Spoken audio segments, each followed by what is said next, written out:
guys, this is part 2 of my Expanding Your Vocal Range mini-series. If you haven't already, you probably need to watch the first episode, which is on the head voice. That'll be in my video tab somewhere. I'll probably make a playlist for this thing at some point. So, how do you bridge the gap between your chest voice and your head voice? Well, one of the ways, after you've identified where your head voice is and how to find it, this is a time-tested method that a lot of old-school vocal teachers will use, and I use it too. It's the yawn sigh. So, if you kind of start with and I mean you really yawn, don't fake yawn. So I have so many students that just don't want to go there, but you need to really yawn. Okay.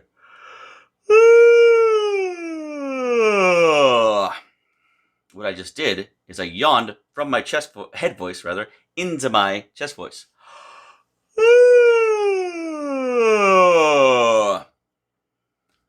That's one way to find your navigation points. I feel like so there's a finesse to it.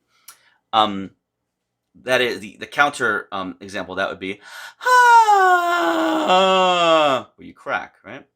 The yawn sigh helps you to feel how it feels to go from your chest voice, or from your head voice, into your chest voice without cracking. So that's something I recommend playing with. And now going the other way, you can use a siren, and that sounds like this. Ah! Ah! Now what I'm doing is I'm starting in my chest voice. Ah! And I'm kind of sirening up into my head voice. Some people can do that right away, and some people struggle. So if you struggle, then you can try. There's this other Italian opera technique called the coperto technique that can help you. Even if you don't want to sing in an operatic style, it's still a useful, I think, in my opinion, essential technique to master. So what you want to do is pick a note that is comfortably chest voice, and then find a note that's a bit more head voice. In my example, in my case, I picked G. G is comfortably in my chest voice. This G is mostly in my head voice, right? Now, if I start at the low G with a yawn, what the yawn does, incidentally, is it raises your soft palate in the back, which is, if you say K, you feel that thing hitting the back of your tongue? That's your soft palate. This is the sound of a soft palate when it's low. This is the sound of a soft palate when it's high, but that's also a low larynx as well there. The low larynx sound is kind of I think the way to find a really low larynx is like the Rocky Balboa voice, a dopey voice where you really lower the larynx like this, as opposed to a really raised larynx like this. You don't want to sing like this. Some people do. But if you keep the larynx low and you keep that soft palate up, you create a cave in your throat. The word coperto in Italian means to cover.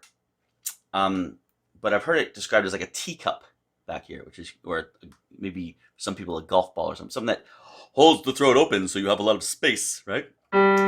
So if you find that space down here, right? I found my space, and you carry the space up with you. You don't change a thing in your throat, and stay completely relaxed.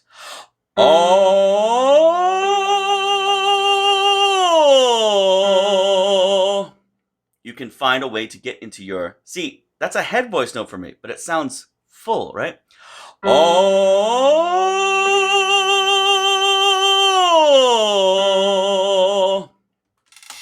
That's a great technique. You can start that, maybe for a male, you start at middle C, or low C to middle C. And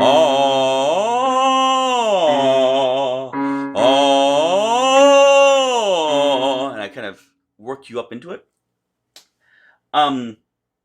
And once you can feel what it feels like to sing that, whatever note it is for you, comfortably in that coperto technique, that can take you a long way. So, for example, I've already shown you that G is my head voice.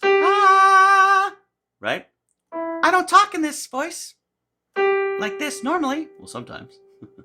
But I've been really trying, baby. Why can I sing that and sound like it's in my chest voice? It's because I'm blending the two. I'm using a bit of that coperto.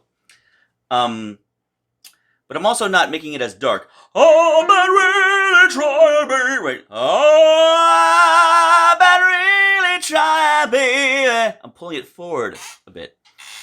But I'm only pulling it forward after I've established that kind of, that comfortable open feeling in the back of my throat. And that's how I'm able to do that. And that takes practice. And that's what's called mixed voice. I have mixed my head voice with my chest voice. So, there you are, folks. Hope that helps. And we'll see you around. Subscribe to my channel if you haven't already. Hit me up for voice lessons. That's why I'm here. We'll see you. Bye.